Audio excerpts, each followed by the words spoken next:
Caucasian Ovcharka, Alabay, Aspen at Philippine Forest Dog.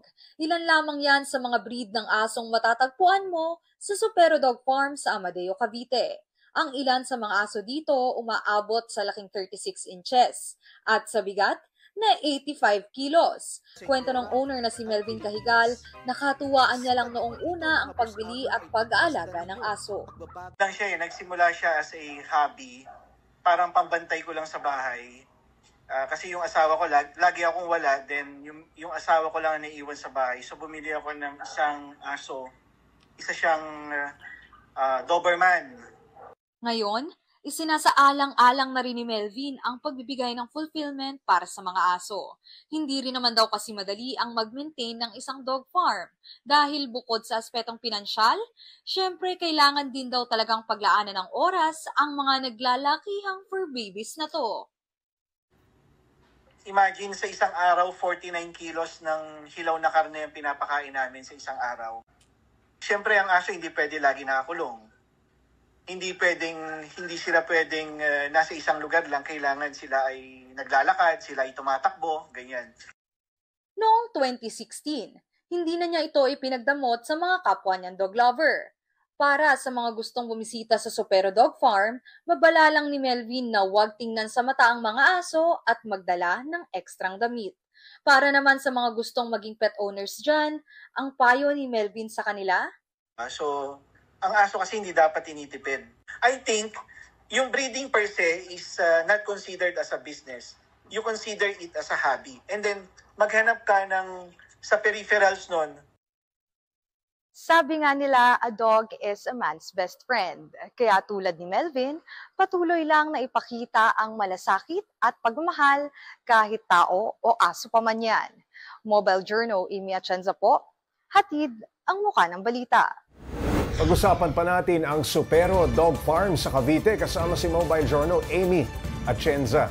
Amy, paano ba nagsimulang dumami ang higanting aso ni Pops Alvin o Melvin, no? Yes, Pops J. Ayun nga, kasi nung una gusto niya lang na may magbabantay kasama daw nung asawa niya nung wala pa silang anak para lang daw mabantayan nga yung mismong bahay na meron sila kasi yung farm nakalocate siya katabi ng bahay. So ayun, nung nakita niya na parang masaya pala, huggable daw yung Doberman na binili niya. Parang nahilig pa siya lalo. Huggable ang Doberman. Yes, nahilig talaga siya, Pops J. So ayun, nagpa-import siya. Nagpa-import talaga siya ng malalaking aso kasi para naman daw maiba. Bakit raw ba nakahiligan ni Melvin yung mga malalaking aso, yung mga higanting aso? Meron din ba silang inaalaga ang maliliit din? Actually, Pops J, wala na sila nung maliit talaga. Kung may titingnan tayong maliit, yun yung Philippine Forest Dog na nasa 29 inches ata, pero malaki pa rin talaga yung aso na yun. So, ayun. Baka pag may maliit, lapain lang yung malalaki. Yes, natatakot daw din yung madalas kinukwento niya din na na-intimidate nga daw yung mga maliliit na aso. Dahil nga nagsimula siya sa isang malaking aso, parang para makaiwas na lang din siguro sa mga away ng mga aso, bangayan, ganyan.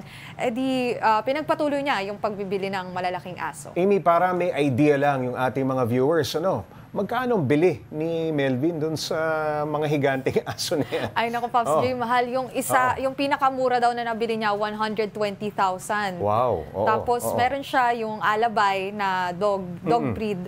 Ayun, 350,000 daw yung nabili niya doon sa aso na yon.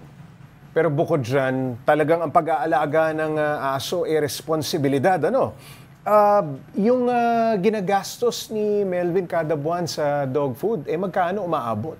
Wala siyang exact amount na binigay, Pops J, pero kasi ang maganda dito, sila yung gumagawa ng sariling food ng mga aso kasi parang raw beef meat daw yung ginagamit nila. Tapos binebenta na rin nila kasi para daw makaiwas yung mga aso sa parang processed na food. Ganyan. So, iba't ibang klase, may beef fat, may beef innards, liver. Tapos minsan dinadagdagan nila ng chicken soft bone para lang daw matikman nga din ng mga aso. Kasi ito na nga din daw yung way nila para makasave ng cost cutting ba, and also para ma-ensure yung quality na kinakain ng aso nila. Sa dami ng mga asong inaalagaan ni Sir Melvin, paano ang ginagawa nila para hindi mag-away-away itong mga ito?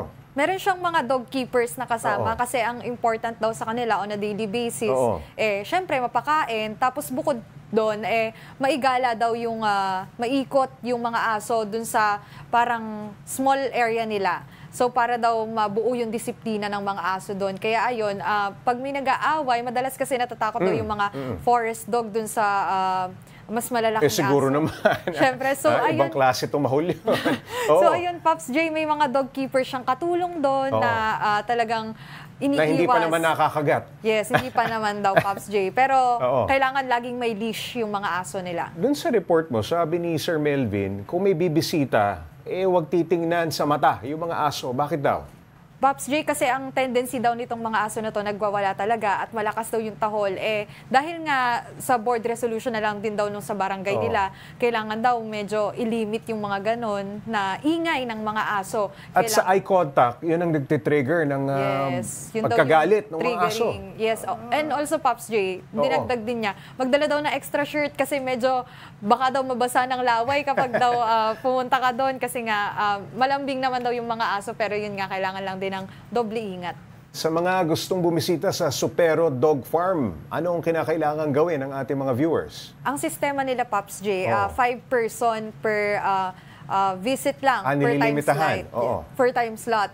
So, ang gagawin, magbubook sila sa Facebook, tapos pipili sila kung 1:30 PM to 3 PM ba or Kanya-kanyang 4 slot. PM to 5 PM. So, bukas naman sila every weekends and weekdays. Pero ayun nga, kailangan 5 person lang per time slot. Alright, maraming salamat, Mobile Journal, Amy Atienza.